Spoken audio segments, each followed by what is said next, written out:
चलते हैं। परब्रह्म परमात्मा भगवान श्री कृष्ण भक्त के वशीभूत होकर उखल में बांध दिए गए हैं। भगवान सच्चिदानंद जिनका नाम सबको मुक्त करता है, उखल में बंधे हुए हैं और मैया गृह कार्यों में लग गई। तो भगवान श्री कृष्ण द्वैपायन व्यास देव जी, नारद जी, बड़े बड़े महापुरुष जहां उखल में प्रभु बंधे हुए वहां आए और स्तुति करते हैं। भगवान व्यास देव जी द्वारा रचित है। नमामीश्वरम सच्चिदानंद रूपम लसत्कुंडलम गोकुले भ्राजमानम यशोदाभियोलुखलादावमानम परामृष्टमत्यम ततो द्रुत्य गोप्यो। नमामीश्वरम सच्चिदानंद रूपम लसत्कुंडलम गोकुले विराजमानम। जय हो समस्त ईश्वरों के ईश्वर सर्वेश्वर सच्चिदानंद स्वरूप श्री कृष्ण की जय हो। जिनके कपोलों पर मकराकृत कुंडल हिलडुल रहे हैं, जो गोकुल नामक दिव्य धाम में परम शोभायमान है और जो दधि भांड फोड़ने के कारण मां यशोदा के डर से भयभीत हुए और मां ने वेग पूर्वक दौड़कर पकड़ लिया और रस्सी से बांध दिया। ऐसे दामोदर भगवान को, दाम में उदर, ऐसे दामोदर भगवान को हम विनम्र होकर बार बार प्रणाम कर। यशोदा भी युलूखलाद्धावमानम परामृष्ट मत्यम ततो द्रुत्य गोप्यो। जब भागे तो भगवान को पकड़ लिया यशोदा जी ने और उखल में बांध दिया। रुदंतम मुहुर्नेत्र युग्मम रजंतम कराम्भोज युग्मेन सातंक नेत्रम मुहुश्वास कंप त्रिरेकांक कंठ स्थित ग्रैव दामोदर भक्तिबद्धम। मां हाथ में छड़ी लिए है, प्रभु बारंबार रो रहे हैं, अपनी आंखों को दोनों हस्त कमलों से मसल रहे, उनके नेत्र भय से विह्वल हैं, रुदन के आवेग से सिसकियां ले रहे हैं, उनके त्रिरेखायुक्त कंठ में पड़ी हुई मोतियों की माला कंपायमान हो रही। ऐसे परम ईश्वर भगवान दामोदर का, जिनके उदर रस्सियों से निहित अपितु यशोदा मां के वात्सल्य प्रेम से बंधा है, ऐसे प्रभु को मैं बार बार प्रणाम करता हूं। समस्त ऋषि, बड़े बड़े लोकपाल उस एकांत गृह में जो उखल में बंधे हुए भगवान है, उनकी स्तुति कर रहे। इति दक्षलीलाभिरानंद कुंडे स्वघोषम निमज्जन्तमाख्यापयन्तम तदीये तज्ञेषु भक्तैर्जितत्वं पुनः प्रेम तस्तं सतावृत्ति बंधे। ऐसी बाल लीला ये सब अपने प्रेमी गोकुल वासियों को आनंद सरोवर में डुबोने वाली है। अपने ईश्वर ज्ञान में मग्न अपने भावों के प्रति तथ्य प्रकाशित करते हैं कि प्रेमी जन उन्हें भयभीत भी कर सकते हैं, प्रेमी जन उन्हें बांध भी सकते हैं, प्रेमी जन उन्हें दंड भी दे सकते हैं। भगवान ये लीला दिखा रहे। अंतरंग प्रेमी भक्तों द्वारा इस अजित भगवान को जीता जा सकता है। हे भगवान दामोदर, मैं कोटि कोटि आपको प्रणाम करता हूं।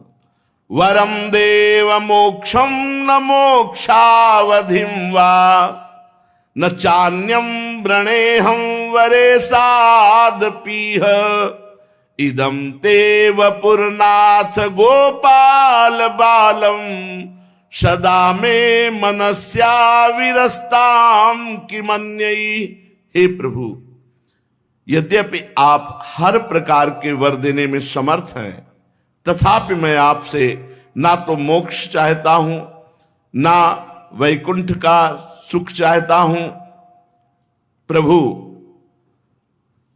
और न नवधा भक्ति द्वारा कोई अन्य वरदान चाहता हूं।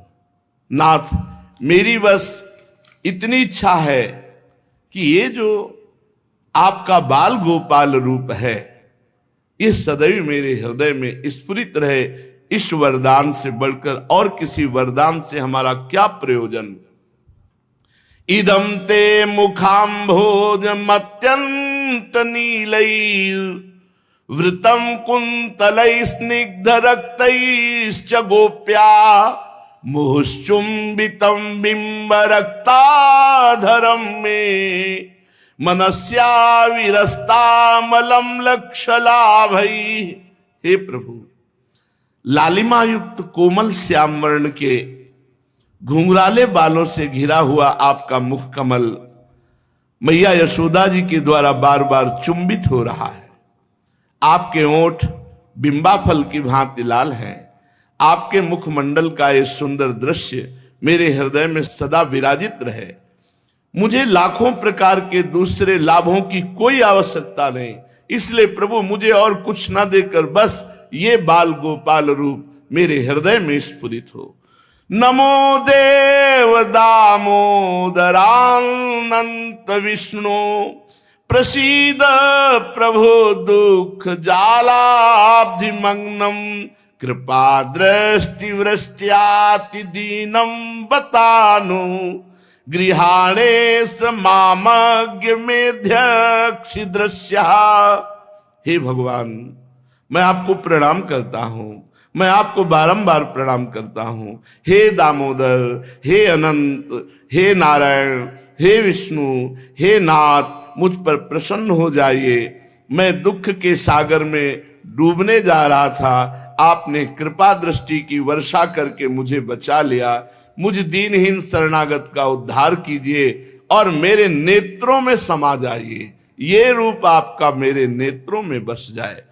कुबेरात्मजौ बद्ध मूर्त्यैव यद्वत् त्वया मोचितो भक्ति भाजौ कृतौ च तथा प्रेम भक्तिम स्वकाम में प्रयच्छ न मोक्षे गृहो में स्थित दामोदरेह।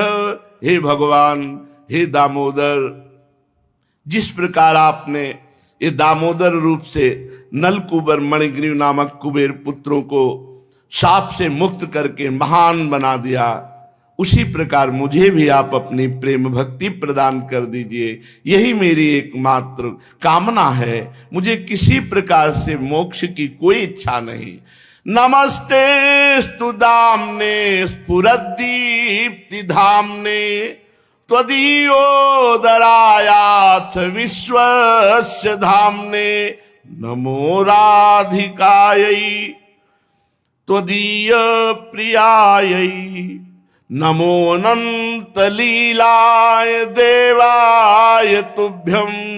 हे भगवान दामोदर, मैं सर्वप्रथम आपके उदर को बांधने वाली उस रस्सी को प्रणाम करता हूं और प्रभु आपकी प्राण प्यारी प्रीतमा श्री राधा किशोरी के चरणों में मेरा सादर प्रणाम है। हे अनंत लीला करने वाले परमेश्वर दामोदर, मेरा बार बार प्रणाम और आपसे यही आकांक्षा है, दामोदर रूप हमारे नेत्रों में विराजमान हो। परीक्षित जी ने पूछा, कथ्यताम भगवन ने तत्तयो शापस्य कारणम यत्तद् विगर्हितम कर्म येन वा देवर्ष से स्तमः। भगवान, देव ऋषि नारद जी तो काम क्रोध लोभ मोह मद विजयी हैं, फिर उनको क्रोध आ गया और नलकुबर मणिग्रीव को शाप दे दिया। ऐसा क्या कि देवर्षि नारद परम शांत, उनको क्रोध आ गया? श्री सुखदेव जी ने कहा, परीक्षित, नलकुबर और मणिग्रीव ये दोनों भगवान धनाध्यक्ष कुबेर जी के लाडले हैं, लड़के हैं, और दूसरे भगवान शंकर के अनुचरों में इनकी गिनती है, इसलिए इनका घमंड बढ़ गया था। ये बड़ी बात है। भगवान शंकर के अनुचर कुबेर के पुत्र, तो इनका घमंड बढ़ गया। इसीलिए महापुरुषों का संग जब तक नहीं किया जाएगा तब तक अहंकार बढ़ जाता है। महापुरुषों के संग से ही अहंकार का दमन होता है। एक दिन दोनों ये मंदाकिनी गंगा जो कैलाश के समीप, ये मदिरा पी करके, बड़ा निषिद्ध कार्य है, कुबेर के लाडले लड़के मदिरा पी करके और फिर गंगा का अवगाहन। एक इतने नशे में थे कि खूब आंखें घूम रही थी, सुंदरी अप्सराएं, और ये निर्वस्त्र जल में ऐसे। धन का बड़ा घमंड होता है, उस घमंड में बड़े बड़े अपराध बन जाते हैं। अप्सराओं के साथ निर्वस्त्र गंगा जी में ऐसे संयोगवशात भगवान के परम प्रेमी सर्वसमर्थ देवर्षि नारद जी वहां से निकल पड़े। महादेव जी के दर्शन करके वापस जा देखा गंगा जी में और इतने ये सब निर्वस्त्र और ऐसे विलास।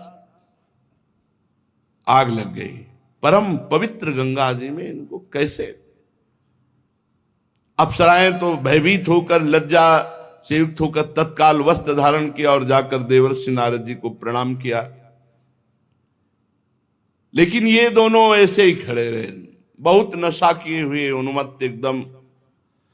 नारद जी ने देखा कि देवताओं के पुत्र होकर, श्रीमत से अंधे होकर, मदिरा पान करके गंगा में, इनको दंड मिलना चाहिए। दंड क्या? अनुग्रह। अनुग्रह माने कृपा। मुनिन का क्रोधो मुक्ति दातार। संत जिस पर गुस्सा कर दिए हों उसका मंगल ना हुआ हो, ऐसा नहीं। जिस पर संत कृपा कर दे, क्रोधई करके, मुनिन का क्रोधो मुक्ति दातार। आज तक ऐसा कोई उदाहरण नहीं मिला कि जिस पर मुनियों ने, संतों ने, ऋषियों ने कृपा की हो और उसका मंगल न हुआ हो। कृपा यही क्रोध रूप की। लोमस जी ने गुस्सा किया काकभूषुंड जी पर, बार बार प्रश्न उत्तर, बार बार काट दे रहे थे, तो उत्तर प्रति उत्तर के दिए। उपजय क्रोध ज्ञानिन के हिए, तो साप दे जा, बार बार बीच में बात काट देता, चांडाल पक्षी हो जा। बस तुरंत हो गए, तुरंत कौआ बन गए। प्रणाम किया, राम राम राम। देखा इसकी भक्ति तो सच्ची है, तो कहा लौटा और वरदान की ऐसी झड़ी लगा दी, जहां तुम रहोगे योजन भर माया का प्रवेश नहीं होगा। तुम्हारी निरंतर भगवदाकार वृत्ति रहेगी। भगवान तुम पर विशेष कृपा है, झड़ी लगा दी वरदानों की। मुनिन का क्रोध हो मुक्ति दाता। नारद जी ने देखा है डंग धड़ंग मदिरा पान की हुई ऐसे खड़े, इनको दंड मिलना चाहिए, इनका श्रीमद नशा उतरना चाहिए। अहंकार है, कुबेर के पुत्र है, कुबेर के पुत्र, धनाध्यक्ष त्रिभुवन के। नारद जी ने कहा जो लोग अपने प्रिय विषयों का सेवन करते हैं उनकी बुद्धि को सबसे बढ़कर नष्ट करने वाला ये धन संपत्ति का अहंकार है। इसमें हिंसा, रजोगुणी कर्म, कुलीनता आदि का अभिमान, ये सब बुद्धि भ्रंशक हैं। पर सबसे ज्यादा ये धन का अहंकार, क्योंकि इसमें स्त्री सहवास, जुआ और मदिरा और मांस ये जुड़ जाता है। जिसके अधिक रुपया बढ़ेगा, भजन कर रहा हो, संतों का संग कर रहा हो, तो भले बुद्धि शुद्ध रहे। नहीं, ये दोष देवर्षि नारद जी कह रहे हैं। पर स्त्री गमन, जुआ, मदिरा, मांस खाना ये आ जाएगा, रुपया है ना। हन्यन्ते पशवो यत्र निर्दयी रजितात्म भी मन्यमानई रिमम देह मजरात मृत्यु नश्वरम। ये धनाभिमानी लोग बेचारे पशुओं को क्रूरता पूर्वक मारते हैं और पकाकर खाते हैं, अपने शरीर को अजर अमर जानते हैं, ये सब नरक जाएंगे। होश में हो जाओ। रुपए का अहंकार करके मुर्गा बकरा या जो सब जीव जंतुओं का भक्षण करते हो, राक्षस नहीं हो, मनुष्य हो, दुर्गति हो जाएगी। अभी देख लो, कुछ दिन कर्म है, बोलो, बीज बोलो, जब इसका फल आएगा तब तुम और तुम्हारे पुरखा सब पानी पा जाएंगे अच्छे से। ये जीवों की जो हत्या करके खाते हैं ना, बड़े बलवान बनते हैं, छुरी चलाते हो। जब तुम बनोगे मुर्गा और तुम्हारे गले में छुरी चलेगी, तब अवश्य में भोक्तव्यम कृतम कर्म शुभाशुम देवर्षिना हन्यते पशो यत्र निर्देयी रजितात्म भी मन्यमानैरिमं देह मजरा मृत्यु नश्वरम। अपने शरीर को अजर अमर मानते हैं, दूसरे के शरीरों को मारकर खाते हैं, इनकी दुर्गति होगी। ये धनाभिमानी जन है। देव संगीत मप्यंते कृमिविद भस्म संगीतम भूत ध्रुव तत्कृते स्वार्थम किम वेद निरयो यतः। अरे इस शरीर को जिसे भूदेव नरदेव देव आदि से पुकारते हैं, इसकी अंत में क्या गति होगी? गाड़ दिया जाएगा तो कीड़े पड़ जाएंगे, बाहर फेंक दिया जाएगा तो पक्षी खाकर विष्ठा बना देंगे, और अगर जला दिया गया तो राख का ढेर हो जाएगा। इस शरीर के लिए दूसरे पशुओं की हत्या करते हो, द्रोह करते हो। कह रहे हैं कि जो अपने शरीर के लिए किसी भी जीव को कष्ट देकर इसका पोषण करेगा, दुर्गति पक्की। देवर्षि नारद जी कह रहे हैं। और कह रहे हैं वेद निरयो यतः, पक्का निरयो कहते हैं नरक को, पक्का नरक प्राप्त होगा, पक्का नरक। जितना दूसरे जीव को आप कष्ट देंगे आपको कष्ट मिलेगा। बढ़िया बढ़िया गाड़ी में जा रहे हैं और पहले तार वही बस्ट हुआ जिससे शीशा खुलते हैं, गेट खुलता है, अब वहीं भूंज रहे हो उसी का। सब बाहर से देख रहे हैं लोग, अंदर आग में आप आनंद ले रहे हो। वही है जो मुर्गा मुर्गी भूंजे हैं। बहुत होश में रहो, यहां जो कर्म करोगे उसका भोग भोगना पड़ेगा, पक्का भोगना पड़ेगा। बताओ तो सही, ये शरीर किसकी संपत्ति है? अन्न देकर पालने वाले की, गर्भाधान करने वाले पिता की, 9 महीने पेट में रखने वाली माता की, कि या माता को भी पैदा करने वाले नाना नानी की? किसकी संपत्ति है ये शरीर? अरे शरीर किसी की संपत्ति नहीं है। आग का आहार बनेगी, जाके राख बन जाएगी, पशु पक्षी खाएंगे, बाहर फेंक दे, विष्ठा बन जाएगी, गाड़ दिए जाएंगे तो कीड़ा बन जाएगी। ये कुछ नहीं है। शरीर पर राग करके पाप मत करो। ये शरीर एक साधारण वस्तु प्रकृति से पैदा होती है, प्रकृति में समा जाती है। अरे मूर्खो, ये पशुवत बुद्धि छोड़ो। दूसरों का मांस खाना, शराब पीना, व्यभिचार करना, ये तुम्हें नष्ट कर देगा। जो बुद्धिमान पुरुष है वो कभी किसी दूसरे को कष्ट नहीं पहुंचाता। दूसरों को दुख देने से बढ़कर पाप नहीं, ध्यान रखना। अगर दूसरों किसी भी जीव को कष्ट देते हो, कैसा कैसा स्वभाव बन गया है। जीव वो तड़प रहा है, जिंदा उसके पैर बांधे उसमें, जैसे एक लोहे का पोला ऐसे पैर, और नीचे से आग लगा, वो धीरे धीरे जल करके मर रहा। ऐसे धीरे धीरे आराम से गाड़ी में जलोगे प्यारे। और जैसे नहीं खच खच काट दिए तो अब जा रही आगे लदी हुई सरिया का ट्रक, समझे? गाड़ी आपकी इधर पीछे से ट्रक का बिल्कुल खच खच, सब व्यवस्था भगवान के पास है। अवश्य में वो भोक्तव्यम कृतम कर्म शुभाशुभम। आज हम सीधे साधे दिखाई दे रहे, कल पाप किया तो उसका फल भोगना पड़ेगा। जो पुरानी खेती है उसका खाना पड़ेगा तुमको। इसलिए बहुत सावधान। देवर्षि नारद जी कह रहे, जो इस शरीर को अपना आत्मा मानकर दूसरों को कष्ट पहुंचाएगा, उसके प्राण लेगा, उसको महान दुर्गति भोगनी पड़ेगी। ये धन के अहंकार से युक्त हो चुके हैं, इनको दरिद्रता का अंजन लगाना पड़ेगा। क्योंकि दरिद्र प्राणी कभी किसी दूसरे को कष्ट नहीं पहुंचाता। जिसके शरीर में एक कांटा गड़ जाता है वो कांटा की पीड़ा को जानता है, फिर वो दूसरे प्राणी को क्यों कष्ट देगा? एक कांटा गाड़ के छोड़ो, देखो कैसा लगता है, कैसे जीवों का। राधा राधा राधा। किसी भी प्राणी को कष्ट देना ये मनुष्य का कर्तव्य नहीं है। जो दूसरों को कष्ट देगा उसे कई गुना बढ़कर के कष्ट मिलेगा। जैसे जैसे तुम बर्ताव करते हो वैसे ही तुम्हें भोगना पड़ेगा, वैसे ही भोगना पड़ेगा। दरिद्र में अहंकार नहीं होता, हेकड़ी नहीं होती। दरिद्र आदमी सब अहंकारों से बच जाता है, और अगर कहीं उसे संत समागम मिल गया तो बहुत बढ़िया तपस्या आदि करके भजन करके भगवत प्राप्ति हो जाती है। ये जो अहंकारी लोग हैं बहुत पाप करते, बहुत पाप। ये दिन भर पाप ही सोचा करते, क्योंकि इनको मौज चाहिए ना, तो पाप ही सोचते रहते। जिन महात्माओं का चित्त सबके लिए उदारता पूर्वक है, वो ज्यादातर दैन्य को ही कृपा करते। दैन्य, जो दैन्य अहंकारिक नहीं।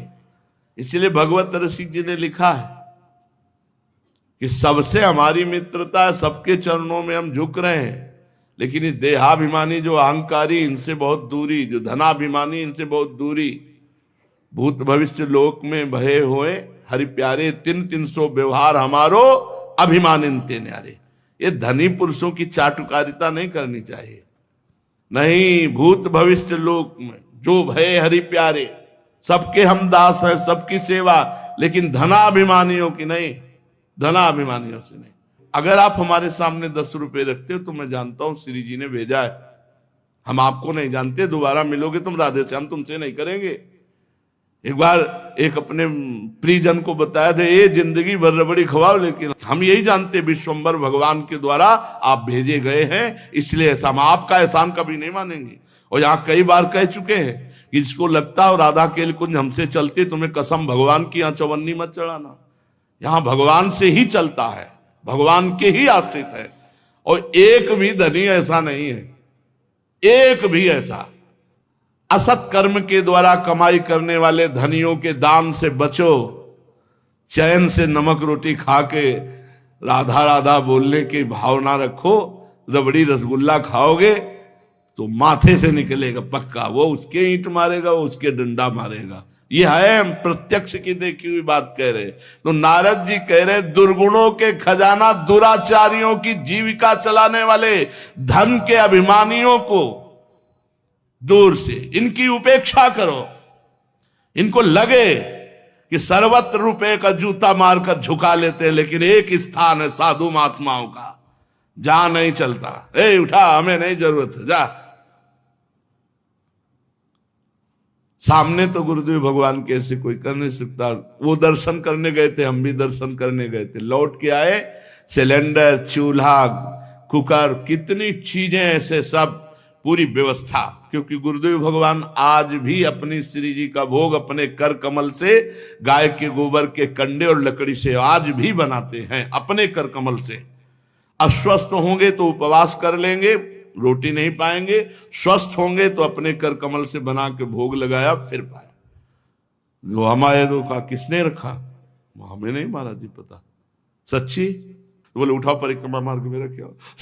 सब परिक्रमा मार्ग में रख। थोड़ी देर में देखा, इधर उधर वालों ने देखा कि नया सिलेंडर, नया चूल्हा, नया सब। ये है साधु महात्माओं का। हाँ, घर फूक तमाशा देख। यहाँ थोड़ी कितनी कीमती चीज है, बिल्कुल परिक्रमा मार्ग में रखो। कई चीजें ऐसी परिक्रमा मार्ग में। गुरु जी, एक भगत शिष्य महाराज जी के बोले, वृंदावन में जितने संत सबकी कुटिया में जाकर के सब निरपेक्ष, बिल्कुल निरपेक्ष। सदगुरुदेव भगवान बिल्कुल निरपेक्षता की मूर्ति। जो भगवत प्राप्त महापुरुष के लक्षण हैं वो सारे के सारे सदगुरुदेव भगवान के चरणों में प्रकाशित है। सारे के सारे वो सब जो कि संत महापुरुषों का बाहर भी संग किया, गंगा किनारे, पूरे के पूरे। नारद जी कह रहे हैं, जब तुम भगवान की शरण में हो, महात्मा हो, भगवत चरणारविंदों का मकरंद रस पीने वाले, इन दुर्गुणों के खजाने, दुराचारी की जीविका चलाने वाले, धन के अभिमानी दुष्टों की फिर चाटुकारिता की क्या आवश्यकता है? इनके पीछे पीछे डोलने की क्या आवश्यकता है? तदहम मत्तयोर माध्या वारुणया श्रीमदांधयो। देखो ना इनको, कुबेर के पुत्र हैं, मदिरा पीकर गंगा में खड़े, और कैसे खड़े? निर्वस्त्र खड़े। तमो मदम हरिष्यामि स्त्रैणयोर अजितात्मनो। आज मैं इंद्रियों के अधीन रहने वाले स्त्री लंपट आज इनका नशा उतार दूंगा, आज इनको मैं ठीक करूंगा, इनके अहंकार को चूर चूर करूंगा। देखो तो सही, यदिमौ लोकपालस्य पुत्रो भूत्वा तमाप्लुतौ, परम पवित्र भगवान कुबेर के पुत्र होकर मदिरा पान करते हैं, अप्सराओं के साथ वस्त्रहीन होकर गंगा में खेल करते हैं, नंग धड़ंग ना विवास समात्मानम, एक भी वस्त्र शरीर में नहीं, विजानीता सुदुर्मदौ, ये बिल्कुल दुष्टता को प्राप्त हो गए। जाओ मैं साप देता हूं, वृक्ष योनि को प्राप्त हो जाओ। वृक्ष योनि हो जाने पर जब सर्दी गर्मी धूप बरसात सब सहोगे ना, तब तुम्हें पता चलेगा। देवताओं के 100 वर्ष तक, देवताओं के 100 वर्ष, अब तो उनका नशा उतर गया। भागे देवर्षि नारद जी के चरणों में गिरे, कहा प्रभु मेरा उद्धार भी तो बता दो कैसे होगा, हे नाथ दया करो। बहुत चरणों में गिड़गिड़ाए। संतों का हृदय बहुत करुणा में होता है। ठीक है, देवताओं के 100 वर्ष व्यतीत हो जाने पर भगवान श्री कृष्ण चंद्रजू का प्रादुर्भाव होगा, और जब भगवान श्री कृष्ण चंद्रजू तुम्हारा स्पर्श करेंगे तब तुम पुनः अपने स्वरूप में आओगे। देवर्षि नारद इस प्रकार कह करके वहां से नारायण नारायण नारायण वीणा में भगवान नाम ध्वनि करते हुए भगवान नर नारायण के आश्रम चले गए। नलकूबर मणिगिर तुरंत वृक्ष हो गए, पर कहां हुए? ब्रज में आकर। ये नारद जी की विशेष कृपा, इनका नाम हुआ यमलार्जुन।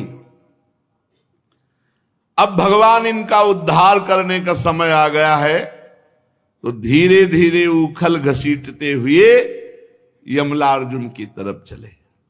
भगवान ने सोचा देवर्षि नारद मेरे अत्यंत प्यारे हैं और ये दोनों मेरे महान भक्त कुबेर के लड़के हैं, इसलिए देवर्षि नारद जी के वचन पूरा करने और उनका उद्धार करने का समय आ गया है। ये विचार करके भगवान उखल को घसीटते हुए यमलार्जुन वृक्ष के समीप गए। यमल और अर्जुन बीच में उखल और भगवान उस पार, भगवान दूसरी ओर निकल गए। उखल टेढ़ा होकर दोनों वृक्षों में अटक गया। दामोदर भगवान के कमर में रस्सी कसी हुई थी, मारा एक झटका, अनंत बलशाली भगवान की एक झटका लगते ही जड़ से उखड़ गए यमलार्जुन वृक्ष। शाखाएं, छोटी छोटी डालियां, पत्ते सब कांप गए और बड़ी जोर से तड़ातड़ शब्द करते हुए दोनों नीचे गिर पड़े।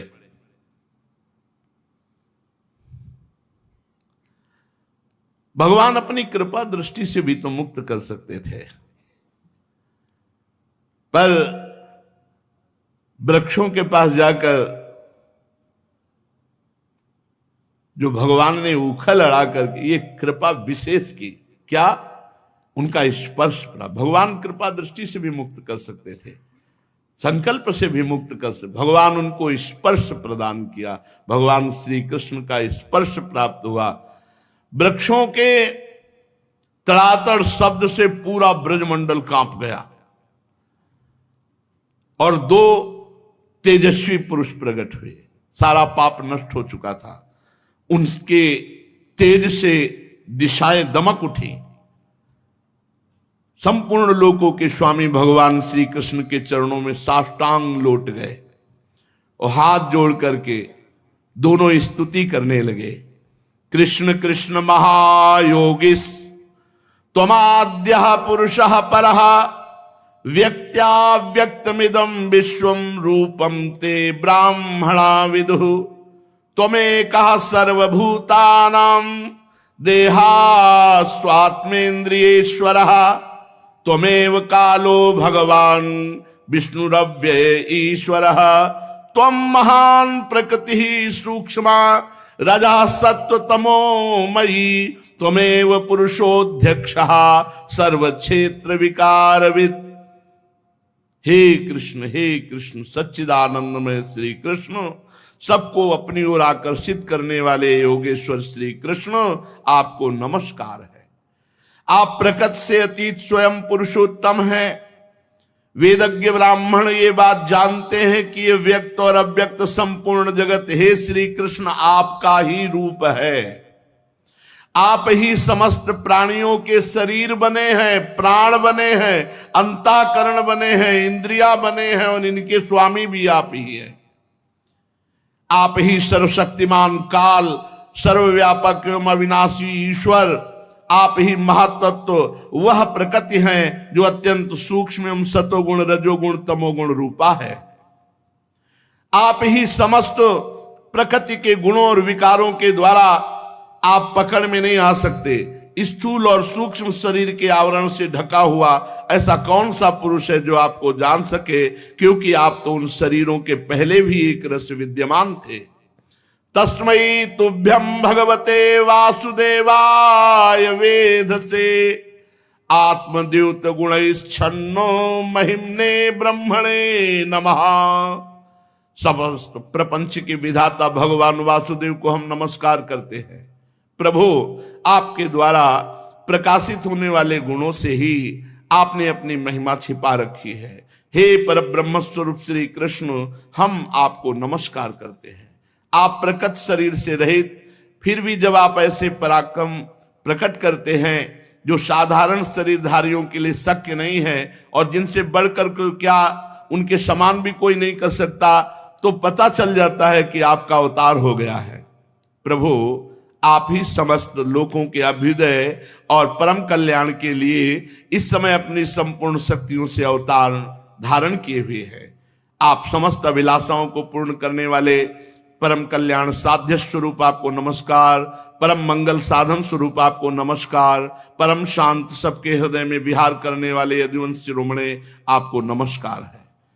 श्री कृष्ण, नमः परम कल्याण, नमः परम मंगल, वासुदेवाय शांताय यदूनाम पतये नमः। प्रभु, हम आपके दासानुदास हैं, आज ये स्वीकार कीजिए। अगर देवर्षि नारद जी ने हम पर कृपा न की होती तो हम जैसे अपराधियों को आपका कभी स्पर्श और दर्शन प्राप्त ही नहीं होता। प्रभु, हमारी वाणी ये बहुत जोर की बात है। क्या मांगा? स्तुति करते करते अमलार्जुन ने क्या मांगा? पहली बात, भूमस्तवानुचर किंकरौ, आपके दासों का मैं दास बनूं। और दूसरी बात, वाणी गुणानुकथने श्रवणौ कथायाम हस्तौ च कर्मसु मनस तव पादयोर्नः स्मृत्याम शिरस्तव निवास जगत प्रणामे दृष्टि सताम दर्शनेस्तु भवत्तनूनाम। ये सबके जीवन में आ जाए तो महामंगल हो जाए। भगवान के दासों का दासत्व और वाणी सदैव आपके मंगलमय गुणों का वर्णन करती रहे, हमारे कान आपकी रसमयी कथा सुनते रहे, हमारे हाथ आपकी सेवा में रहे और मन आपके चरण कमलों की स्मृति में रम जाए। प्रभु, ये संपूर्ण जगत आपका निवास स्थान है। शिरस्तवो निवास जगत प्रणामे, सारा जगत आपका स्वरूप है, इसलिए हम पूरे जगत के जनों को प्रणाम करते। जैसे गोस्वामी जी कह रहे, सिय राम में सब जग जानी, करो प्रणाम जोरी जुग पानी। प्रभु, सताम दर्शनेस्तु भवत्तनु नाम, ये संत आपका साक्षात स्वरूप है। राम जी सबरी जी से सातवीं भक्ति कह रहे, सातों सम मोहिमय जग देखा और मोते अधिक संत कर लेखा। और यहां कह रहे हैं कि ये संपूर्ण जगत आपका स्वरूप है। शिरस्तव निवास जगत प्रणामे, संपूर्ण जगत को आपका स्वरूप मानकर प्रणाम करते, पर आपका साक्षात स्वरूप तो भगवान से कह रहे कि संत जन है, प्रत्यक्ष आपका साक्षात स्वरूप है। इसलिए ऐसी कृपा करो कि हम अपने नेत्रों से संतों के दर्शन करते रहें। वाणी गुणानुकथने श्रवणौ कथायाम हस्तौ च कर्मसु मनस्तो पादयोर्नः स्मृत्याम और शिरस्तव निवास जगत प्रणामे दृष्टि सताम दर्शनेस्तु भवत्तनूनाम। आपके जो साक्षात शरीर है संत जन, दृष्टि से उनका दर्शन करूं। सौंदर्य माधुर्य निधि गोकुलेश्वर भगवान श्री कृष्ण की जब इस प्रकार नलकूबर मणिग्रीव ने स्तुति की तो रस्सी में बंधे बंधे उखल में हंसते हुए भगवान बोले, तुम लोग धन के अहंकार से अंधे हो गए थे। मैं पहले जानता था, सही पूछो तो ये कृपा भगवान ने ही की, देवर्षि नारद जी को भेजकर। कह रहे मैं जानता था कि तुम अहंकार से युक्त हो गए हो। और सुनो राम कर सहज स्वभाव जन अभिमान न हो। भगवान को अभिमान अच्छा नहीं लगता, और कहीं उनके जनों में हो तब तो फौरन ऑपरेशन शुरू हो जाएगा। तो डॉक्टर भेजा देवर्षि नारद जी को, ऑपरेशन कर दिया। परम कारुणिक देवर्षि नारद ने साप दे करके तुम पर बड़ी कृपा की। देखो संतों का साप भी कृपा होता है। जिनकी बुद्धि समदर्शिनी है, हृदय पूर्ण रूप से मेरे प्रति समर्पित है, उन संतों का दर्शन हो जाए तो इस जीव का निश्चित उद्धार होगा। महत्संगस्तु दुर्लभो अगम्यो अमोघश्च। जैसे सूर्योदय होने के पहले ही अंधकार नष्ट हो जाता है, ऐसे ही संत दर्शन जहां हुए तो अज्ञान अंधकार नष्ट हुआ, भगवत साक्षात्कार हो गया। इसलिए नलकूबर मणिग्रीव, तुम लोग मेरे परायण होकर अपने अपने स्थान को जाओ। अब तुम लोगों को हमारा दर्शन हो गया है, अब तुम संसार चक्र में नहीं पड़ोगे। मेरी अनन्य भक्ति तुम्हारे हृदय में जागृत हो जाएगी। जब भगवान इस प्रकार उन दोनों को कहा, उन दोनों ने भगवान की 4 परिक्रमा की और बार बार प्रणाम किया और अंतर्धान हो गए। ऊखल में बंधे हुए सर्वज्ञ भगवान, पूरा ब्रज में वो शब्द गया था, तड़तड़ाहट क्या वृक्ष का, भागे सब उस आवाज की तरफ। और जब ये पता चला मैया को कि उखल सहित लाला नहीं है घर में, अरे तो पूछो, भारी व्याकुलता। हाय मैंने ऐसा क्यों किया, क्यों उसे बांध दिया। वो तो उखल ही से, उखल में बांधा था, कहीं जाएगा नहीं, उखल ही सहित ले गया। अब तो और मैया व्याकुल। बाबा दौड़ करके सब ब्रजवासी वहां गए। ऐसा लगा कि जैसे बिजली गिर गई हो। सबके सब भयभीत होकर उधर गए तो देखा विशाल वृक्ष, बहुत समय से, अब देवताओं के 100 दिव्य वर्ष से वो खड़े थे, तो कितने बड़े होंगे। यमलार्जुन के वृक्ष जड़ से उखड़े पड़े थे। वहां पहुंचने पर अर्जुन वृक्ष गिरे हुए, उनके बीच में उखल में बंधे हुए श्री कृष्ण, और स्पष्ट कारण दिखाई दे रहा, दोनों उखल के किनारे फंसे हुए हैं वृक्ष में, और बीच में श्री कृष्ण। लेकिन कोई सोच भी नहीं सकता है कि श्री कृष्ण ने वृक्षों को उखाड़ा है। ये सब सोच रहे कि ऐसी घटना कैसे हुई, ना तूफान चला ना आंधी चली, और ये दोनों वृक्ष कैसे जड़ से उखड़ गए। तो वहां जब उखल घसीट के ला रहे थे तो कुछ बालक देख रहे थे, पूरी लीला देखी।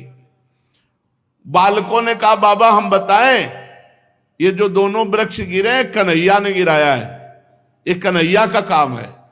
दोनों वृक्षों के बीच में इसने उखल फंसाया, और जब उखल फंस गया तो ऐसा झटका मारा कि दोनों वृक्ष उखड़ गए।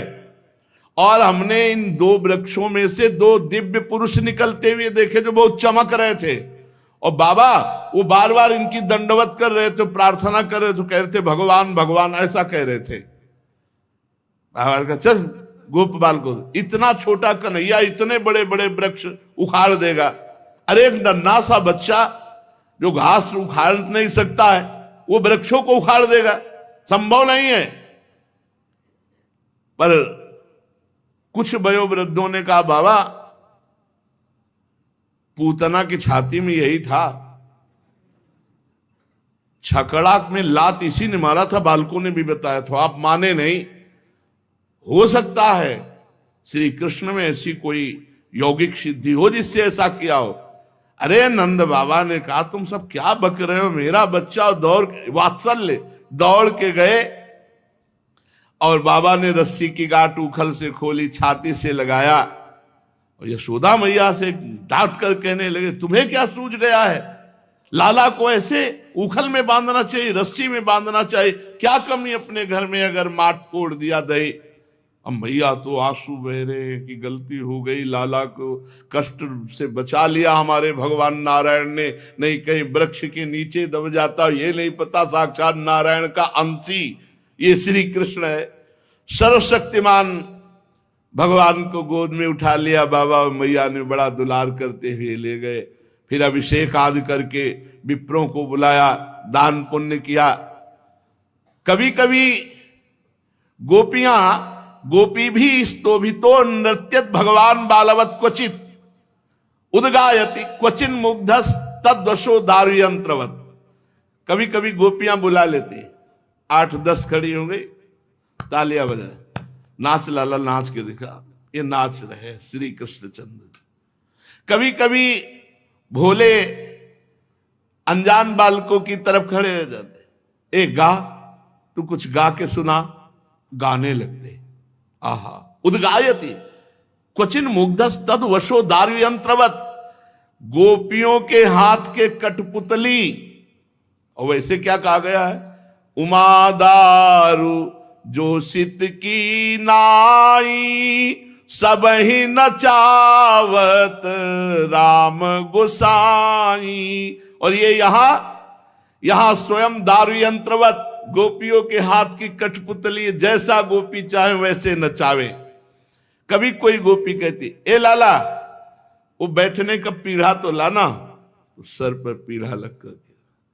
दूसरी कहती, तौलने वाला बटखेरा उठा लाना, बांट उठा के देते। कोई कहती, मेरी खड़ाऊ ले आना, पादुका माथे पे रख के ला रहे। अपने प्रेमी भक्तों की सेवकाई करते हैं। कभी कभी गोपी कहती, लाला पहलवान कैसे होते हैं, तो वैसे अकड़ में खड़े हो गए, ताल ठोकते, भुजा ठोकते, ऐसे साधारण बालकों की तरह। सर्वशक्तिमान भगवान बाल लीलाओं से ब्रजवासियों को आनंदित करते। संसार में जो भगवान के रहस्य को जानने वाले हैं उनको ये दिखाते कि देखो मैं ईश्वरों का ईश्वर होकर अपने भक्तों के, अपने सेवकों के वश में हूं। यमलार्जुन वृक्ष को तोड़ने वाले भगवान खेलते खेलते यमुना तट पर पहुंच जाते, वहां खेलने लगते। रोहिणी देवी पुकारती, ओ बलराम, ओ श्याम, जल्दी आओ। पर कितना भी पुकारे रोहिणी मैया, ये यमुना किनारे खेलने में ही मस्त रहते सखाओं के साथ। जब नहीं आते तब रोहिणी जी कहती यशोदा जी से कि आप जाओ, आपके कहने से आएंगे, मेरे बुलाने से तो आते नहीं। श्री कृष्ण और बलराम ग्वाल बालकों के साथ बहुत देर से खेल रहे। यशोदा मैया जी वात्सल में भरी हुई पुकार रही है, ओ बेटा राम, ओ बेटा श्याम, प्यारे कन्हैया, कमल नयन, आओ आओ, देखो तुम्हें दूध पिलाएंगे, आओ, तुम खेलते खेलते थक गए होगे, बस देखो देखो तुम कितने भूखे हो गए हो, आ जाओ, जल्दी आ जाओ, मेरे बेटा राम, मेरे बेटा श्याम। क्या सौभाग्य है। समूचे कुल को आनंद देने वाले बलराम, तुम अपने छोटे भाई को जल्दी से ले आओ। देखो आज तुमने बहुत सवेरे कलेऊ किया था, कितनी देर हो गए खेलते हुए, आओ अब तुम्हें भोग पाना चाहिए। बेटा बलराम ब्रजराज भोजन करने के लिए बैठ गए, अभी तुम्हारी बाट देख रहे हैं, आओ आनंदित करो। बालको तुम भी अपने अपने घरों को जाओ और वहां भोग प्रसाद पाओ। बेटा श्याम, तुम्हारा एक एक अंग धूल से लथपथ हो रहा है, पहले तुम्हें स्नान कराएंगे और फिर ब्राह्मणों को दान देंगे। देखो देखो तुम्हारे साथियों को उनकी माताओं ने नहला धुलाकर, मीज पोछ कर कैसे सुंदर सुंदर वस्त्र धारण कराए। तुम भी चलो ना, नहा धोकर, खा पी कर, पहन ओढ़कर फिर खेलना। यशोदा मैया की प्रेम भरी बातें सुनकर चराचर जगत के शिरोमणि भगवान दौड़ पड़ते। बलराम जी हाथ पकड़े हुए हैं और घर की तरफ आते। मैया उन्हें गोद में उठा लेती, मंगल में जल से स्नान कराती, फिर सुंदर श्रृंगार करती और फिर बाबा के साथ बैठ करके भोजन लीला होती। रोज नित्य नए नए आनंद नंद नंदन बरसा रहे हैं। नंद बाबा ने जिस दिन से वृक्ष उखड़ा था, पूतना पधारी थी, सकट गिरा था, सकट भंजन लीला, तो सब ब्रजवासी बैठे और कहा कि कोई नया उत्पात ना हो जाए, हमें लगता है कि हमको इस पर विचार करना चाहिए कि स्थान परिवर्तन करना चाहिए। उनमें से एक गोप का नाम उपनंद था, उन्होंने बड़ी अवस्था में थे और ज्ञान में भी बड़े पहुंचे हुए थे, तो उनको पता था किस समय कैसा व्यवहार करना चाहिए। साथ ही वो कृष्ण बलराम को प्राणों से भी अधिक प्यार करते थे। उनके भी हृदय में था कोई स्थान परिवर्तन किया जाए, नहीं कोई अमंगल न हो जाए यहां महावन में। तो उनका भाइयों यहां बड़े बड़े उत्पात हो रहे हैं जो श्याम और बलराम और हम ब्रजवासियों के लिए भी अनिष्टकारी है। यदि हम गोकुल और गोकुलवासियों का भला चाहते हैं तो अब यहां नहीं टिकना चाहिए। देखो, ये नंदराय का लाडला सबसे पहले तो बच्चों के लिए काल स्वरूपिणी हत्यारी पूतना के चुंगल से छूटा। इसके बाद भगवान की दूसरी कृपा हुई कि छकड़ा गिरते गिरते बचा। तीसरा, तृणावर्त बवंडर रूप दैत्य आकाश में ले गया, भारी विपत्ति, मृत्यु के मुख में ही ये बालक था, फिर भी हमारे भगवान श्री हरि ने रक्षा की कि इसका बाल बांका भी नहीं हुआ। इसलिए अब हमें लगता है, देखो अभी दो भयानक वृक्ष गिरे, हमें लगता है कि गोकुल में कोई अनिष्ट ना हो जाए, इसलिए हमको यहां से अन्यत्र चलना चाहिए। तो ये हुआ कि अन्यत्र कहां चलना चाहिए, तो बोले वनम वृंदावनम नाम पशव्यम नवकाननम गोप गोपी गवाम सेव्यम पुण्यादि तृणवीरुधिम। चलो वृंदावन चला जाए, क्योंकि वृंदावन में बहुत से नए नए कुंज निकुंजे बन हैं और पास में ही गिरिराज पर्वत है, बड़ा वहां पवित्र झरने झर रहे हैं, पशुओं के लिए घास, हरी भरी लता वनस्पति, गोप गोपी गौओं के लिए वृंदावन सबसे सुविधाजनक रहेगा। यदि आप लोगों को बात जचती हो तो हां बोलिए। सब गोपों ने एक साथ में हां कह दिया। गोष्ठ वृंदावन, जो गोपी वृंदावन से जुड़ा हुआ, जहां भगवान अपनी बछड़ों को, गौओं को चराते, भगवान का सखाओं के साथ जो विहार है गोष्ठ वृंदावन, गोपियों के साथ जो विहार है गोपी वृंदावन। ये नवनिवृत्त निकुंज वाटी श्री किशोरी जी का नित्य महल है। यहां की जो लीला है वो सहचरियों के साथ है, और गिरिराज जी में जो गिरिराज जी का जो प्रांगण है ये गोपी लीला, और जो नंदगांव, बरसाना, गोकुल, ये महावन, ये सब गोष्ठ वृंदावन है, जहां प्रभु अपने सखाओं के साथ गौवें चराने जाते। ये महारानी जी का नित्य नवनिवृत्त निकुंज वृंदावन है। 3 वृंदावन श्रीपाद प्रबोधानंद जी ने वर्णन किए, गोष्ठ वृंदावन, गोपी वृंदावन और नवनिवृत्त निकुंज वृंदावन। उपनंद की बात सुनकर सभी गोपों ने एक ही स्वर में कहा, हाँ हाँ ठीक है, हम सब वृंदावन चलते हैं। तैयारी हो रही वृंदावन चलने की। शेष चर्चा आगे। श्री राधा वल्लभ लाल की जय।